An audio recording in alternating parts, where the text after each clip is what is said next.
So hello everyone, आज होने वाला एक छोटा सा इंटरव्यू। आज मैं आ रखा था फैकल्टी ऑफ लॉ में, तो एक बार मैं आपको दिखा देता हूँ कैंपस लॉ सेंटर। ये आपका सारा कैंपस लॉ सेंटर है। ऊपर से मैं वीडियो बना रहा हूँ। ये आज हमारे साथ अवतार है जिनका इंटरव्यू होगा। ये आपकी क्लासेस है कैंपस लॉ सेंटर की। ऐसी क्लासेस होती हैं, देखो ये रही क्लासेस, ऐसी क्लासेस होंगी आपकी। तो चलिए एक इंटरव्यू स्टार्ट करते हैं। विनय दिस साइड, कैसे हैं आप लोग? तो आज हमारे साथ अवतार हैं जिन्होंने CUT PG क्रैक करके DU LLB में एडमिशन लिया है। ये हमारे साथ CLC में है। कौन सा सेक्शन में आप? सेक्शन आई में है। कैंपस लॉ सेंटर में फैकल्टी ऑफ लॉ का पार्ट है ये। तो ये आप लोगों को बताएंगे कि जो प्रिपरेशन होती है CUT की वो कैसे हो, ठीक है? कैसे करी आपने प्रिपरेशन, कैसा अनुभव रहा है वो आपको बता। जी सर, सबसे पहले सर नमस्कार सर, आपने बहुत अच्छा टाइम दिया सर हमें। आप हमें CLC मिल गए सर, ये बहुत बड़ी उपलब्धि सर हमारे लिए। और रही बात सर हमारी प्रिपरेशन की सर, तो वैसे I was a student of PCS। ठीक है सर, मैंने 2 साल तैयारी की, बट वो फिर मैं नहीं किसी रीजन से मैं फिर उसको नहीं दे पाया। फिर अचानक से मेरे तैयारी करी हाँ थी, फिर आप नहीं दे पाए थे। तो फिर मेरे पापा ने बोला कहीं 2 साल ऐसे ही वेस्ट हो रहा, तो उससे अच्छा कहीं एडमिशन ले लो, तुम मास्टर डिग्री कर लो, ठीक है? तो फिर मैंने सोचा चलो मास्टर करना है तो चलो फिर CUT PG देता हूँ एग्जाम। तो मैंने PCS का जब मैं एग्ज़ाम दे रहा था तो उसमें मेरी हिस्ट्री, पॉलिटी, मैथ्स, रीजनिंग, ये सारा तो मैंने वहाँ से तैयारी की हुई थी, ठीक है? और मैंने ज़्यादातर GK जो किया वो मैंने खुद से बुक पढ़ के किया, लाइक NCERT, फिर कुछ स्टैंडर्ड बुक्स भी मैंने फॉलो किए हैं, ठीक है? और फिर तो वैसे ही तो GK में आपको ज़्यादा कुछ नहीं करना है, बहुत बेसिक से सवाल पूछे जाते हैं तो आप उसको इजीली बना सकते हो। लाइक आप ना, जैसे कि आप पॉलिटी में जो 2 से 3 ही क्वेश्चन आएंगे, तो आपको वैसा नहीं है कि आप LLB के लिए यहाँ आ रहे हो तो पूरा पढ़ के आओ, ऐसा नहीं है। आप बेसिकली ऊपर पढ़ सकते हो। लाइक आप कुछ आर्टिकल्स देख लेना, इंपॉर्टेंट आर्टिकल्स, लाइक आप आर्टिकल 32 देख सकते हो। फंडामेंटल राइट्स के जो भी आर्टिकल है 14 से लेकर के 31 से क्वेश्चन भी था ना। हाँ, वही मैं बताना चाह रहा था कि जब मैं CUT दिया था उसमें जो मेरी क्वेश्चन आई थी वो आर्टिकल 32 से रिलेटेड ही आई थी। वो जो हमारी थी क्यू वारंटो से रिलेटेड। तो हो सकता है अगले बार जब लास्ट टाइम उसने क्यू वारंटो पूछा है, इस बार वो हैबियस कॉर्पस पूछ दे।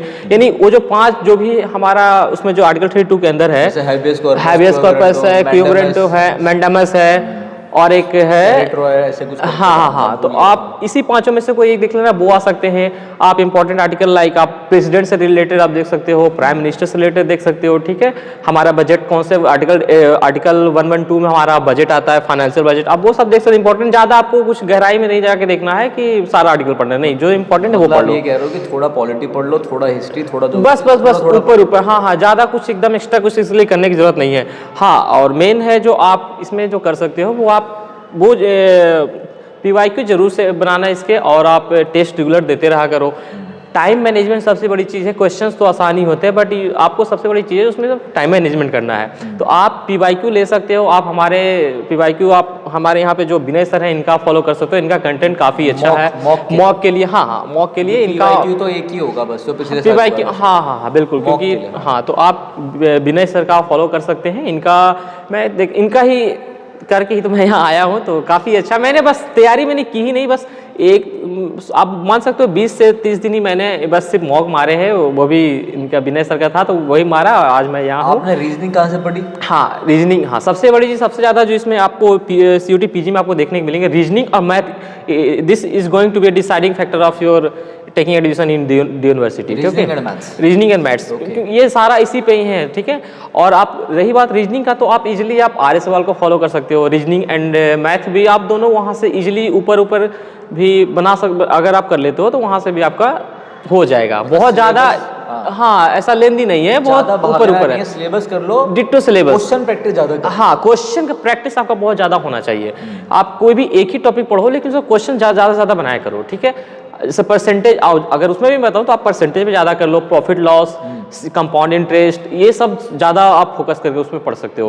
मैथ्स में का पार्ट है अरिथमेटिक, हाँ, आप बिल्कुल ये सब आप पूरा कर सकते हो अच्छे से। और रही बात आपका रीजनिंग में, तो रीजनिंग में भी आपका सबसे बेसिक है वो अल्फ़ाबेट आप कर सकते हो।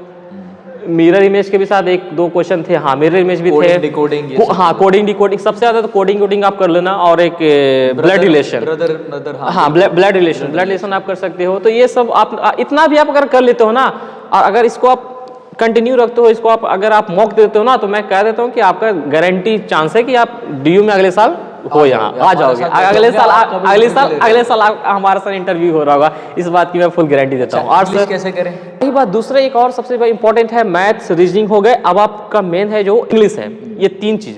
अब रही बात इंग्लिश के लिए, तो आपको इंग्लिश में भी ज़्यादा कुछ नहीं करना है। विनय सर का आपका प्लेन टू पैरामाउंट करके इनका 2-3 वीडियो होंगे, उनका वो कर लो, वो मोर देन इनफ होंगे। मोर देन इनफ क्या, वो उससे ज़्यादा कुछ है ही नहीं, आप बस उतना कर लो। विनय सर का है, अगर आप उनका चाहो तो मैं चैनल का नाम भी बता देता हूँ, वो तो लोगों को पता ही है। हाँ हाँ, जैसे कि ना हमने प्लेन टू पैरामाउंट जो इम्पोर्टेंट बुक है, हाँ हाँ, हमने उसकी 5 वीडियोस बना रखी है 2-2 घंटे की, उसमें पूरी बुक खत्म कर दी, पूरे बुक खत्म है। हाँ, तो अगर आप कोई देख लेता है तो 4 से 5 घंटा में आप चाहो तो इंग्लिश की तैयारी कर सकते हो, वोकैबुलरी। हाँ, और उस पे उसको बस रेगुलर उसी करते रहना, उसी के बेसिस पे आपको मॉक देते रहना है। तो आप चाहो तो 1 मंथ आपके लिए बहुत ज्यादा है PG की तैयारी करने के लिए, अगर आप सीरियस एस्पायरेंट हो तो। अगर आप करना चाहो तो बिल्कुल कर सकते हो, कोई ऐसा लेंदी नहीं है, कोई ज़्यादा एक्स्ट्रा कुछ करने की जरूरत नहीं है कि एकदम आपको डीपली चले जाना है, पूरा वैसा कुछ नहीं करना है। नॉर्मली ऊपर पढ़ना है, इजीली आपको हो जाएगा। मैं तो कहा, मैं कभी इसके बारे में सोचा नहीं था, बस अचानक मैंने फॉर्म भरा, पापा ने मुझे प्रेशर दिया कि चलो भाई PG कर लो। हाँ, घर में ऐसे 2 साल हो गया, अब तक तुम्हारा PG कंप्लीट हो जाता है। मतलब मैं एक्चुअली इंजीनियरिंग बैकग्राउंड से हूँ, तो 2 साल में तो हमारा वो भी हो जाता।